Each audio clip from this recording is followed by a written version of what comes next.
કેસમાં સુખરામ રાઠવા હાજર થયા। જમીન કૌભાંડના આરોપ બાદ ભાજપ નેતાના પર બદનક્ષીનો દાવો। 13 તારીખે હાજર થવા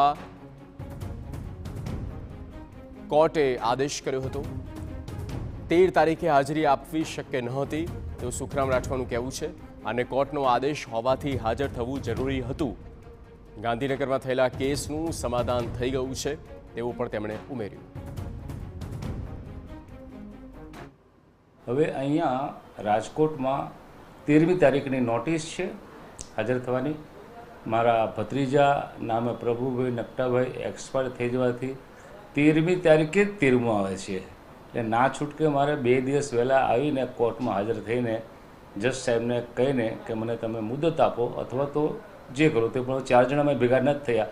મને લાગે છે કે 4 જણ ભેગા થઈને આવશું ત્યારે નિરાકરણ આવશે, પણ અમારી ફરજ છે કે નામદાર કોર્ટનું સમન્સ હોય તો એની સામે જજ સાહેબની સામે હાજર થવું।